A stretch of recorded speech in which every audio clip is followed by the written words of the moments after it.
This is the News Live, and my name is Clifford Richards. And I'm Sharifah Tahir. We take a look at the headlines. Electricity, fuel and health have been declared as essential services. An election commissioner circular for district returning officials. The IMF focuses attention to grant proposed relief to Sri Lanka without Chinese certification.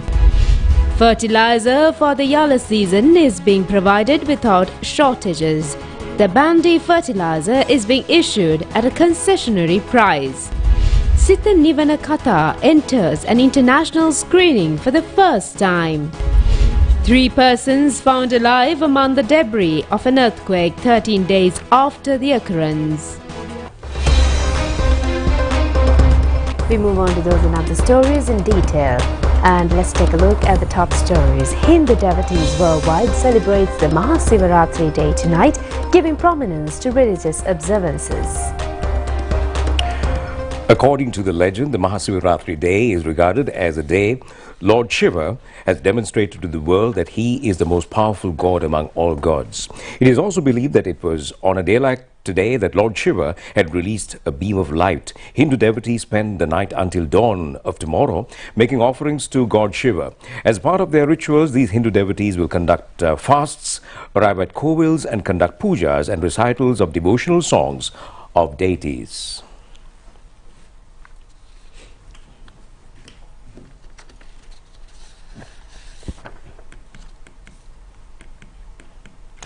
President Ranil Wickremesinghe, in his Mahasivaratri Day message, extends his wishes on opening of doors for prosperous Sri Lanka and eliminating of all evil with the light of the lamp of the Mahasivaratri.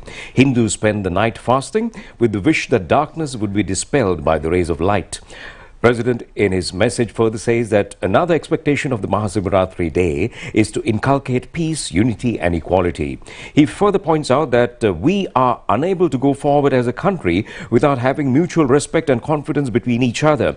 The President adds that Sri Lanka will be able to overcome all challenges and undoubtedly build a country filled with peace, reconciliation and prosperity if all determined to strengthen bonds among each other at this illuminated night of Mahasivaratri. Well, the Elections Commission has issued a circular to the district returning officers enlightening them on the future course of action with the indefinite postponing of the marking of postal ballots. And in the meantime, the relevant circular has been issued under the signature of the Commissioner General of Elections, Saman Shri Ratnayaka. In addition to instructions on preliminary organizational duties, the circular has also given many advices on administrative duties to the district returning officials. These include suspension of overtime payments on election duties and closure of head office and district election offices on weekends and holidays.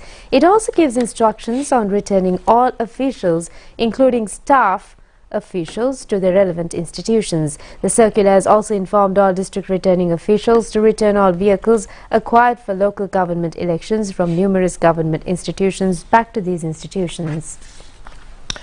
The Bloomberg website says that the attention of the International Monetary Fund (IMF) has been focused on the approval of the proposed loan for Sri Lanka, despite not having the certification of China on the debt restructuring. It further points out that the anticipated debt relief will be approved through a policy which is not being implemented frequently. China is Sri Lanka's biggest bilateral creditor. The Bloomberg website adds that the International Monetary Fund has identified Chinese certification pertaining to debt restructuring, which continues to remain as an impediment in granting loan relief to Sri Lanka. The government anticipates to receive a consolation on the credit of $2.9 million by next month.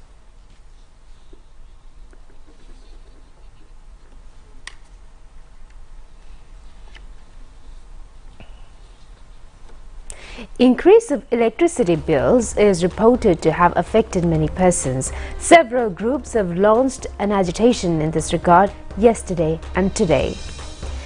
A 3-day fast has been conducted in front of the Ministry of Power and Energy, requesting to reduce the power charges. The organization named Magin Ratata has organized the protest. The Youth for Change organization has organized a protest, lighting torches at the Nugekura junction, expressing their protest over the increase of electricity tariffs. Several groups, including the Public Council, the trade unions and civil organizations, were engaged in a discussion in Rajagiri yesterday over the hikes of electricity charges. Venerable Dr. Omal Peso Bitathira says the crisis is currently spreading in the society. Local industries have collapsed drastically as a result. The Venerable Thera further points out that they are unable to bear the unreasonable electricity bill. A Gazette notification has been issued declaring several state services as essential services.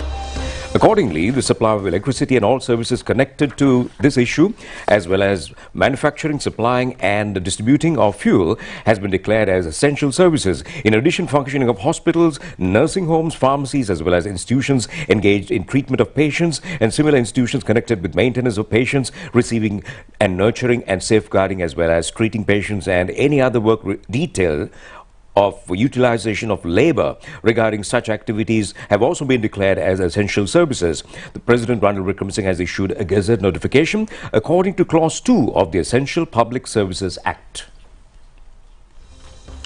Well, the consumers say that there is a severe shortage of eggs at present. The government is taking measures to overcome the situation by importing eggs. Some factions have expressed numerous opinions regarding these measures. President of the Government Veterinary Physicians Association, Dr. Sisira Piyasiri, said that they have come to know that approval has been received to import eggs from India. He added that they strongly reject the importation of eggs from a country like India.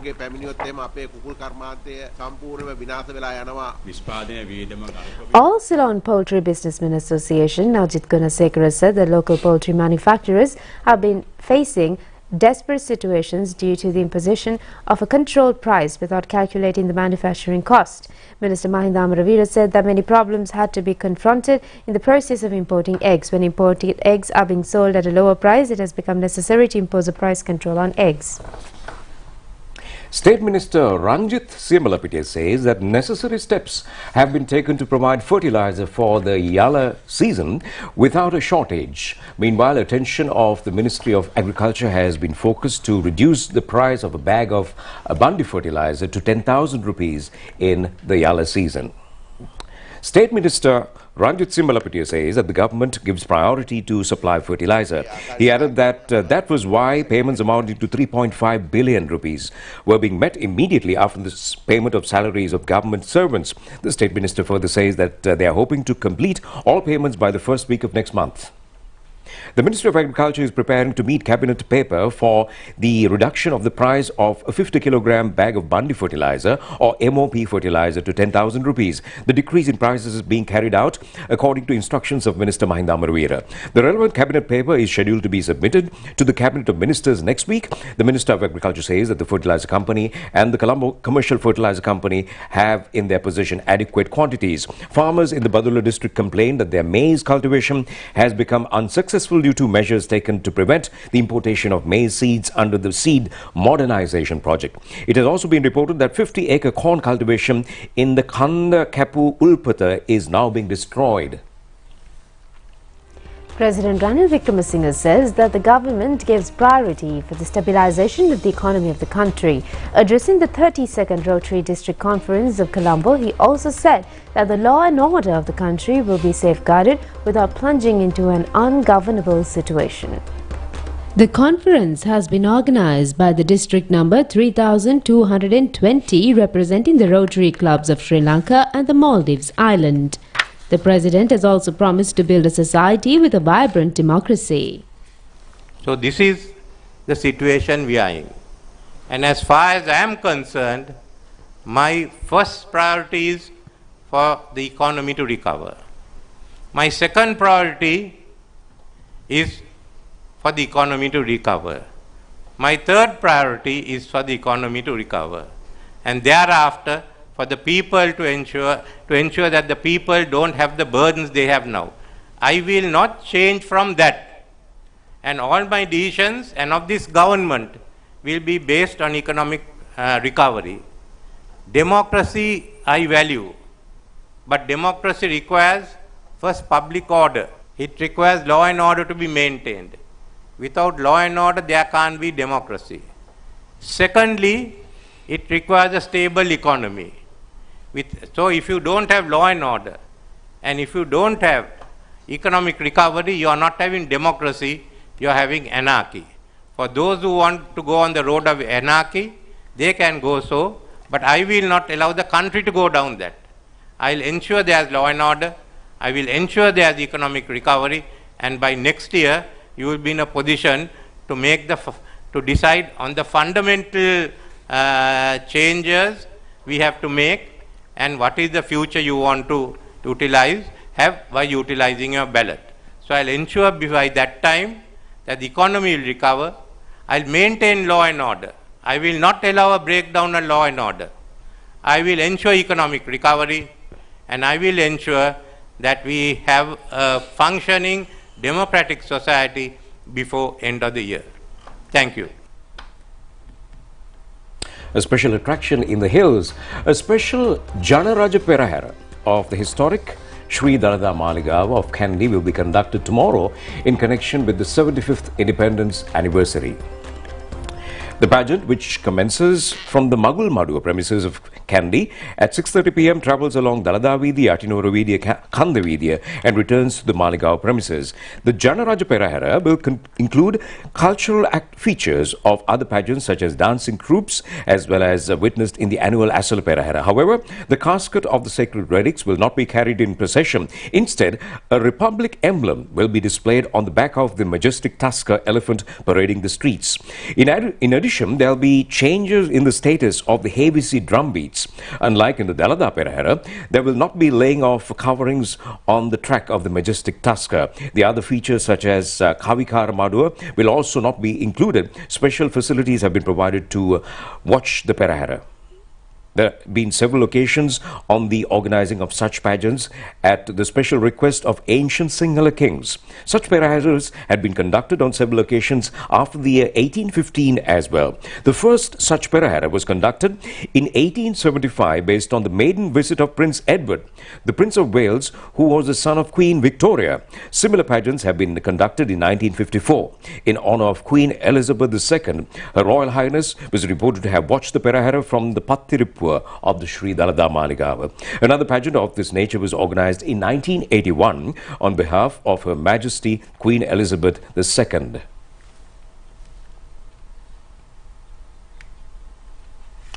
Well, the number of pilgrims arriving to worship the sacred Padasthana via the Hatton-Nallathanni road is reported to have exceeded 500,000 last week.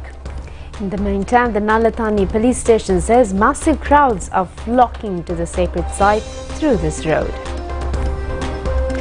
Heavy traffic congestion was reported on the Nallathanni-Maskelia road and also in the Nallathanni town last week due to massive influx of pilgrims. Due to inadequate spaces for parking vehicles, queues of vehicles stretching up to 5 kilometers on the Maskelia road has been observed. The Nallathanni police station says reports on displacing of persons due to the rush have been received.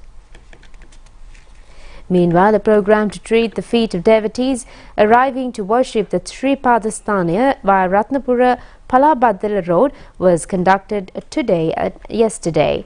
A free of charge indigenous medical clinic has been jointly organized in collective of indigenous physicians and the Jalat Arachi Foundation. Vice-Chancellor of the Pali and Buddhist University, the Venerable Nelue Sumanawansa says that the Pali and Buddhist University will be reopened for academic activities on the 27th of this month. The Venerable Thera has made these remarks at a media briefing in Kalutara. Vice-Chancellor of the Pali and Buddhist University, the Venerable Nelue Sumanawansa Thera, said that it is hoped to recommence academic activities at the Sri Lanka Buddhist and Pali University on the 27th of this month after a vacation of several days. The students have to be accompanied by their caretakers and teacher bhikkhus. The Venerable Thera further says that it has also been decided not to admit students who do not follow these instructions. The Vice-Chancellor further says that the student body of the university has been temporarily disbanded. The reason being the Students' Association engaging in a policy of misguiding the students. He also accused the Students' Union of deploying the students in unnecessary activities. Well, a gallant soldier memorial erected at the Kotalavala Defence University was declared open by Prime Minister Dinesh Gunawardena yesterday. It has been constructed in memory of officials of the Kotalavala Defence University who have sacrificed their lives and dedicated their lives in the battlefront. The War Hero Monument was established through sponsorship of the Association of the Alumni of the Kotalavala Defence University.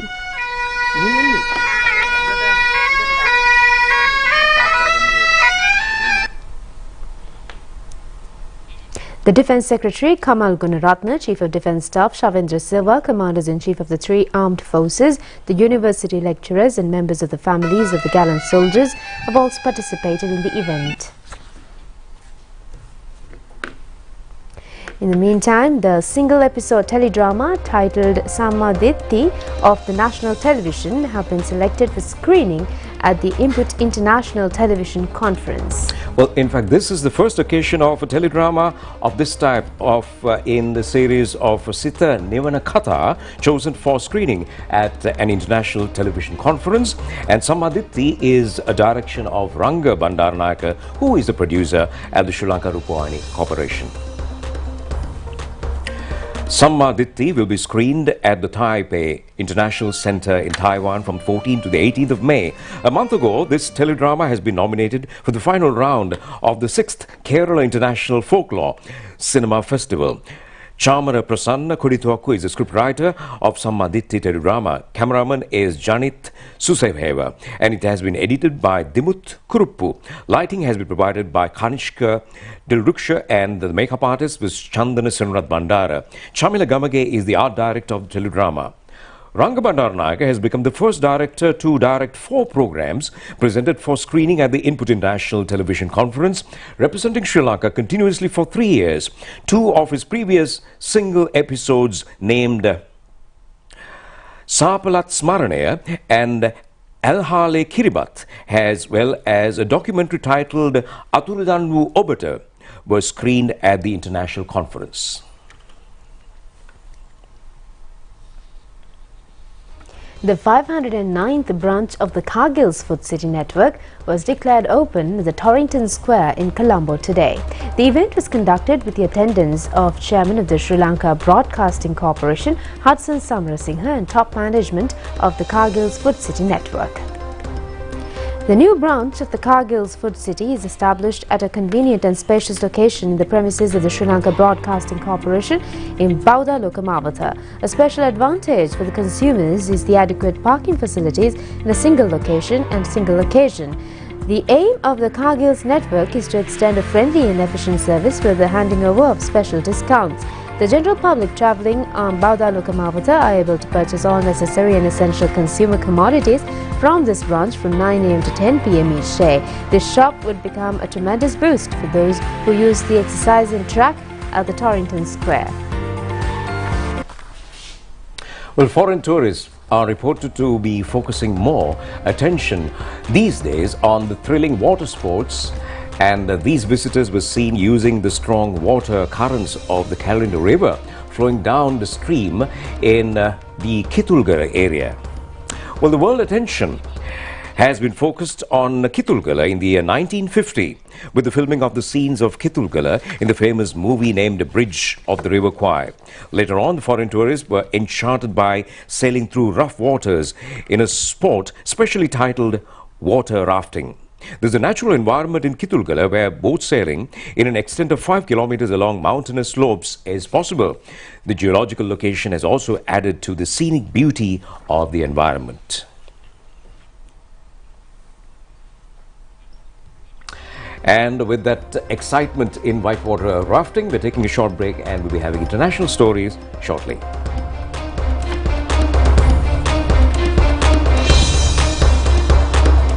Happy Valentine's Day! Prema Kottumisha, the hot and spicy love every day.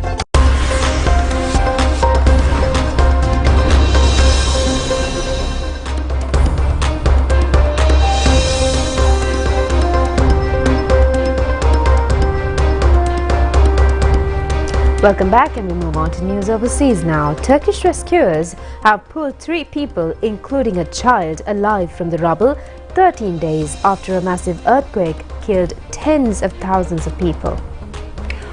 Well, the man, woman and child were transferred to ambulances after spending 296 hours buried under rubble in a block in Antakya, the capital of Hatay province. The death toll from the Turkey-Syria earthquake passes 46,000. Total number of people killed in Turkey has hit 40,642. Syrian government and the UN says that more than 5,800 people have died there.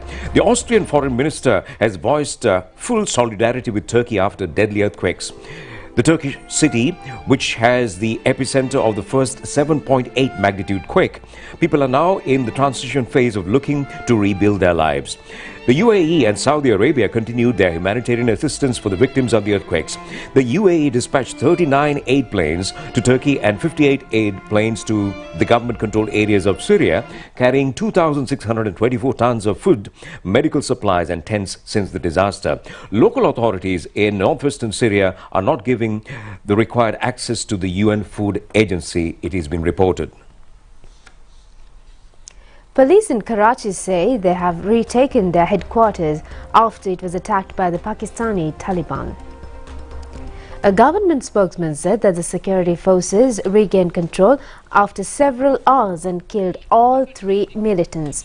He added 3 police officers and a civilian were killed in the attack. Witnesses reported hearing a huge explosion from inside the station, which houses some of the city's most senior officers, following smaller blasts and gunfire. Some reports say the attackers were wearing police uniforms. Deputy Inspector General told that up to 30 officers could have been inside at the time of the attack.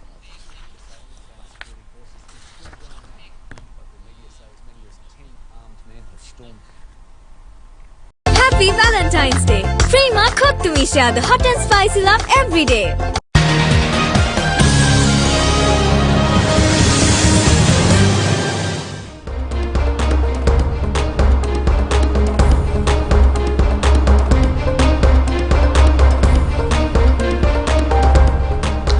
All right, we're moving on to the world of sport, and on a Sri Lankan Airlines flight today we had a very special visitor, and that was a very special trophy, and that is for the 2023 World Cup Rugby Trophy, which was brought to Sri Lanka and this year to be held in France. The World Football Cup brought to Sri Lanka from Paris City in France will be on public display at numerous places in the island till the 23rd of this month. The cup was briefly on display at the visitors terminal at the Bandaranaike International Airport after it was brought to the island from the aircraft. The official reception of the World Cup Rugby Trophy is scheduled to be conducted at the Racecourse Grounds in Colombo this evening in the presence of a host of specially invited guests. Minister of Sports will also participate.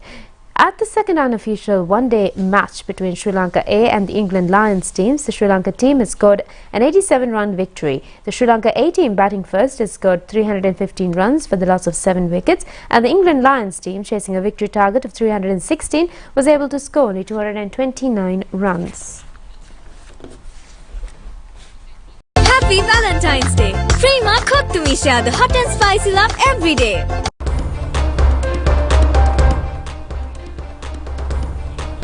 And as usual, after the sports news, it's time to end the news. Do enjoy the rest of the programs and take care and good night. Good night.